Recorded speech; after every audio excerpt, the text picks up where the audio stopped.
तो आज हम अपने करंट अफेयर्स की अगली कड़ी स्टार्ट करते हैं। करंट अफेयर्स में कौन कौन सी न्यूज़ है इसके ऊपर मैं चर्चा करता हूँ। एक मिनट। जो पहली न्यूज़ है वो है Manila and new Delhi. Manila Philippines की कैपिटल है और न्यू दिल्ली इंडिया की कैपिटल है। इन दोनों के बीच में कंटिन्यू एग्रीमेंट हो रहे हैं और अभी एक एग्रीमेंट हुआ है फिलीपींस और इंडिया के बीच में। सबसे पहले तो हमें ये देखना है कि है क्या ये इश्यू, क्यों एग्रीमेंट हो रहे हैं, एग्रीमेंट से हमें क्या बेनिफिट होगा, किस प्रकार का बेनिफिट होगा, डिफेंस से रिलेटेड क्या बेनिफिट होगा, इकोनॉमिक्स से रिलेटेड क्या बेनिफिट होगा, स्ट्रेटेजिकली पॉइंट ऑफ व्यू से क्या बेनिफिट होगा, और मनीला से हमारे रिलेशन को स्ट्रेंथन या मनीला से हमारे रिलेशन क्लोज बेसिकली अगर हो रहे हैं तो क्यों हो रहे हैं, इन सभी विषय पे आज चर्चा करेंगे। पहला टॉपिक हो गया ये। उसके बाद जो दूसरा टॉपिक हो गया पॉलिटिकल न्यूज है। ये पॉलिटिकल न्यूज में क्या हुआ कि NCP lurches at Ajit Pawar claim party and symbol. Maharashtra की पार्टी पर कब्जा करने के लिए शरद पवार और अजीत पवार इन दोनों के बीच में रस्म कसी चल रही है कि कौन पार्टी की सत्ता संभालेगा। इसी सिलसिले को आगे बढ़ाते हुए अजीत पवार ने महाराष्ट्र में गठबंधन की सरकार में समझौता कर लिया जिसमें देवेंद्र फडणवीस, एकनाथ शिंदे, अजीत पवार एनसीपी वाली। तो बेसिकली ये न्यूज आईएएस के अकॉर्डिंग ये है कि इलेक्शन कमीशन ऑफ इंडिया का क्या कंट्रीब्यूशन या क्या रोल है किसी को सिंबल देने के लिए, कौन पार्टी का मुखिया रह सकता है, कौन नहीं रह सकता, इसके ऊपर है। उसके बाद थर्ड न्यूज होगी PM to host Jinping, Putin and Sharif virtually for SCO summit.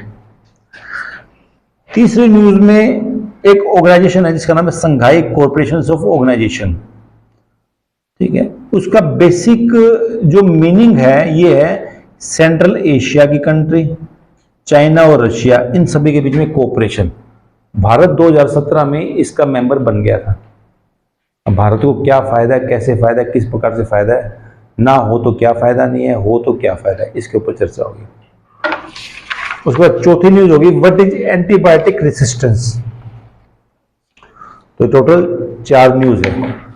उनमें से जो पहली न्यूज है उसको हम अगर देखेंगे तो हम देखेंगे पैसिफिक ओशियन में मनीला और दिल्ली के बीच में जो कोऑपरेशन चल रहा है। मनीला कैपिटल है फिलीपींस की। फिलीपींस के टोटल 7000 द्वीप है, आइलैंड है, और फिलीपींस है पैसिफिक ओशियन में। पैसिफिक ओशियन में तो है, साथ में वो आसियान का पार्ट भी है, साउथ चाइना सी से लगता एक देश भी है फिलीपींस। सबसे बड़ा ओशियन है जिसका नाम पैसिफिक ओशियन। पैसिफिक ओशियन में एक कंट्री जिसका नाम है फिलीपींस। फिलीपींस चाइना के पास बॉर्डर लगता है वाटरवे का, और साथ में आसियान एक 10 देशों का एक ग्रुप है, association of south east Asian nation. 10 देशों में से एक देश फिलीपींस भी है जिनसे हमने पार्टनरशिप की है। उसका पार्टनरशिप का जो हमारा मुख्य मोटिव था, मेन पर्पस था, वो था चाइना को कंट्रोल में करना, चाइना को कंटेन करना, दुश्मन का दुश्मन दोस्त, जो चाइना के दुश्मन हैं उनके साथ हमें समझौता करना, समझौता करके चाइना को नीचा गिराना, चाइना पे अटैक करना, चाइना को कमजोर करना। साउथ चाइना सी एक ऐसा सी है कि जिसमें अनक्लोज नाम का एक एग्रीमेंट हुआ है।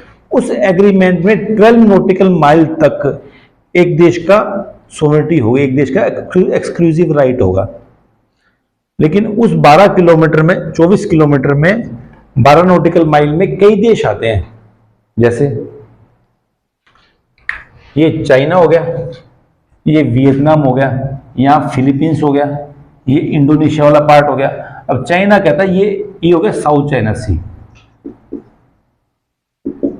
चाइना कहता है ये सारा मेरा पार्ट है, मतलब कि तेरे पास ये भी मेरा है, ये भी मेरा है, ये भी मेरा है। अब ये देश बोलता है कि हम कहाँ जाएंगे भाई, तो चाइना के पास पैसा है तो उसने मिलिट्री पर एक्सपेंडिचर किया है।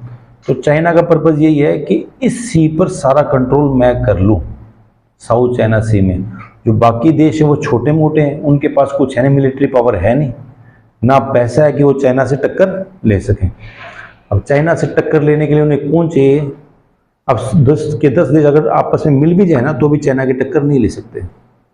इसलिए उनको ऐसे पावरफुल देश चाहिए जो चाइना से टक्कर लेने का कुव्वत रखते हो, जिनके पास कैपेसिटी हो।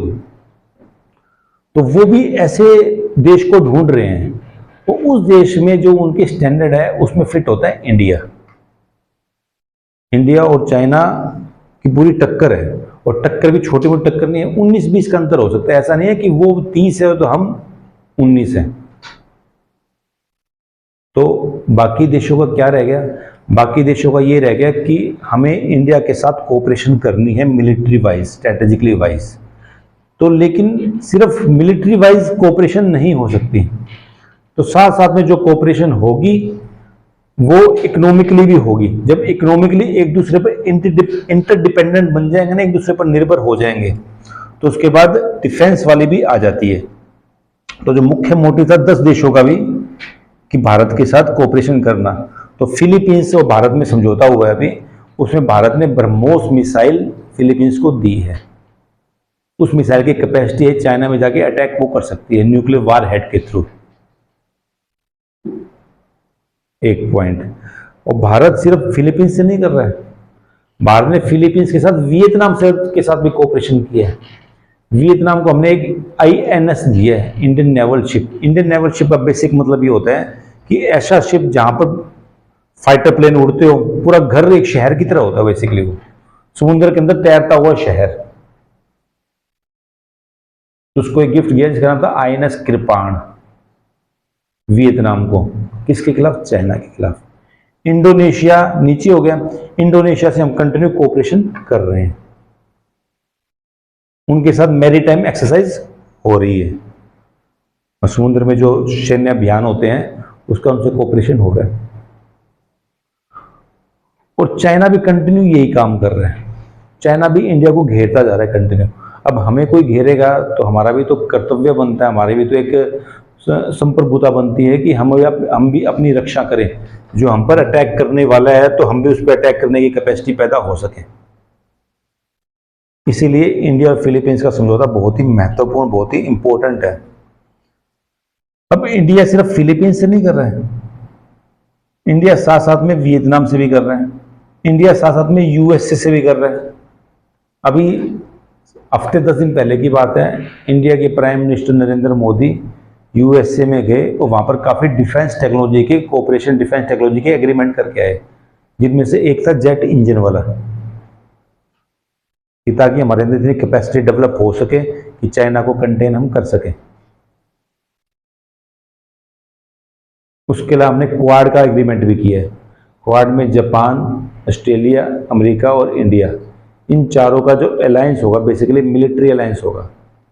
और चाइना ने तो ऐसे आरोप लगा दिए हैं कि ये एशियन नेटो है, ये एशियन नेटो चाइना के खिलाफ है। भारत के पास भी मजबूरी थी, भारत भी ऐसे मिलिट्री अलायंस में समझौता करना चाहता नहीं था, क्योंकि भारत को अमेरिका पर बिल्कुल भी भरोसा नहीं है। अमेरिका कब पलटी मार जाए पता नहीं चलता। लेकिन डोकलाम हुआ, गलवान वाला इंसिडेंट हुआ, उन इंसिडेंट से सोचा कि अब चाइना मानेगा नहीं। तो चाइना मानेगा नहीं तो हमें शक्ति चाहिए ना बेसिकली। उस शक्ति को प्राप्त करने के लिए हमने डिफरेंट टाइप ऑफ एग्रीमेंट करने स्टार्ट किए। मंगोलिया को भी लेने की कोशिश की। सेंट्रल एशिया में एससीओ समिट का पर्पज हमारा यही था, जो अगली न्यूज़ होगी, शंघाई कोऑपरेशन ऑर्गेनाइजेशन, उसका बेसिक पर्पज ये था कि एससीओ के जरिए हम सेंट्रल एशियन कंट्री के ज़्यादा नज़दीक आ जाएं।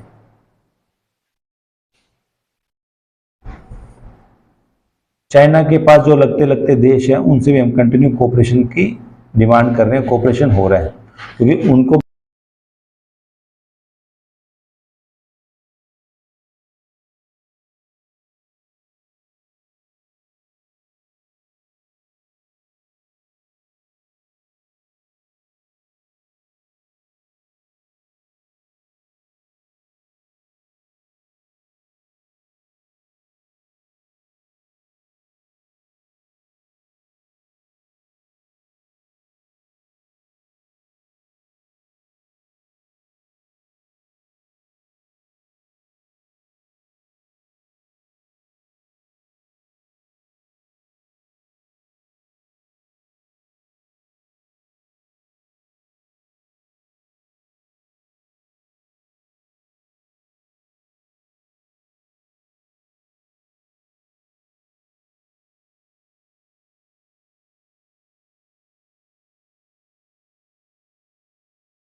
बोले तो इसकी बैटरी खत्म हो गई ना।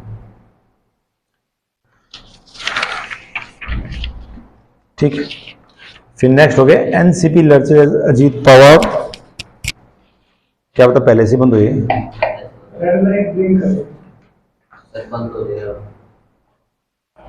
एनसीपी लड़ते Ajit Pawar claim party and symbol.